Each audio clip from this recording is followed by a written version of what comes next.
नमस्कार, आप देख रहे हैं डीसी न्यूज इंडिया और मैं हूं आपके साथ संजय मिश्रा। एक नजर अब तक की 5 बड़ी खबरों पर। मोदी सरकार ने मिडिल क्लास को बड़ी राहत दी है। केंद्रीय वित्त मंत्री निर्मला सीतारमण ने ऐलान किया है कि 12 लाख तक की कमाई पर अब कोई टैक्स नहीं लगेगा। वहीं टीडीएस में भी राहत दी गई है। इसके साथ ही सीनियर सिटीजन को भी इनकम टैक्स में बड़ी राहत मिली है। हालांकि ये फायदा उन्हीं टैक्स पेयर्स को मिलेगा जो नई टैक्स व्यवस्था के अनुसार आईटीआर फाइल करेंगे। वित्त मंत्री निर्मला सीतारमण ने कहा कि 18 लाख रुपए तक की सालाना इनकम वाले टैक्स पेयर्स को 70,000 रुपए की बचत होगी, जबकि 25 लाख तक की सालाना आय वालों को 1,10,000 रुपए की बचत होगी। निर्मला सीतारमण ने कहा कि आईटीआर और टीडीएस की समय सीमा बढ़ा दी गई है। टीडीएस की सीमा बढ़ाकर 10 लाख रुपए कर दी गई है। टैक्स डिडक्शन में बुजुर्गों के लिए बड़ी घोषणा की गई है।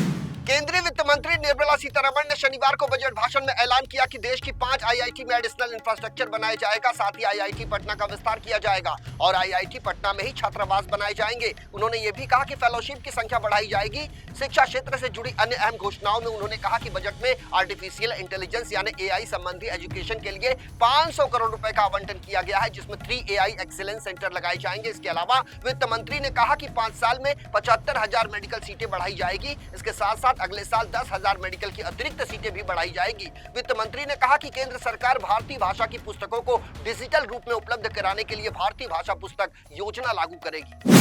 समाजवादी पार्टी के मुखिया अखिलेश यादव ने बजट को लेकर तीखी प्रतिक्रिया दी है। उन्होंने कहा कि समाजवादी पार्टी के लिए बजट जरूरी नहीं बल्कि महाकुंभ में हुई मौतों का आंकड़ा जानना जरूरी है। अखिलेश यादव यही नहीं रुके, उन्होंने कड़े शब्दों में कहा कि महाकुंभ में लोग अपने परिवारों के गुमशुदा सदस्यों की तस्वीरें लेकर भटक रहे हैं, उनको सही जानकारी नहीं दी जा रही है और सरकार और प्रशासन की तरफ से महाकुंभ में हुई मौतों के जो आंकड़े बताए जा रहे हैं वो झूठे हैं। अखिलेश यादव ने कहा कि सरकार को 17 घंटे लग गए ये बताने के लिए कि महाकुंभ में मची भगदड़ में कितनों की जान गई है, जबकि महाकुंभ में हजारों की संख्या में सीसीटीवी कैमरे हैं, ड्रोन है। ये सरकार झूठी है जो एक महाकुंभ नहीं करा सकती। उसका हर आंकड़ा आज के बजट में झूठा है।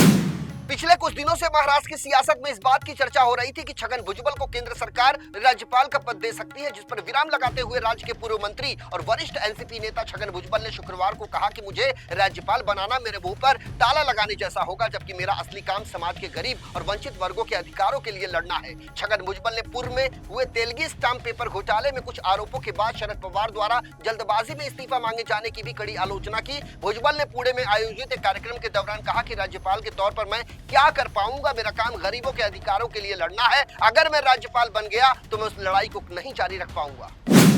उत्तर प्रदेश के गाजियाबाद के साहिबाबाद में पेट्रोल पंप के पास खड़े एलपीजी गैस सिलेंडर से भरे ट्रक में अचानक भीषण आग लग गई। चूंकि ट्रक में बड़ी संख्या में भरे गैस सिलेंडर थे, इसलिए देखते ही देखते धमाकों के साथ मौके पर भीषण आग लग गई, जिसके बाद मौके पर चीख पुकार मच गई। गैस सिलेंडर में एक के बाद एक हुए धमाकों से पूरा इलाका दहल उठा। वहीं ट्रक में रखे गैस सिलेंडर में हुए धमाकों के बाद मौके से कई 100 मीटर दूरी पर स्थित डिफेंस कॉलोनी में फटे हुए सिलेंडर के टुकड़े मिले, जिससे अंदाजा इस बात का लगाया जा सकता है कि धमाका कितना भयावह था। हालांकि इस घटना में लोग बाल बाल बच गए। आग बुझाने में फायर कर्मियों को 1.5 घंटे से आसपास का समय लगा। फिलहाल आग पर काबू पा लिया गया है। बताया जा रहा है कि आग की चपेट में 2 मकान और कई वाहन आ गए।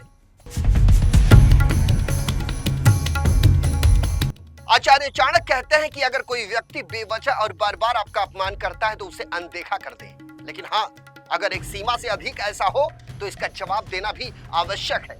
पर जवाब का अर्थ ये नहीं है कि आप भी बदले में उसका अपमान करें।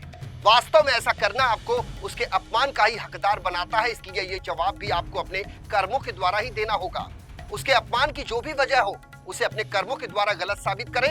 यकीन माने संभव है अपमान करने वाला व्यक्ति भी आपके लिए सम्मान की दृष्टि रखने लगे, और अगर ऐसा नहीं भी होता है तो भी उसका परिणाम अन्य सभी रूपों में आपके लिए सम्मान ही लेकर आएगा।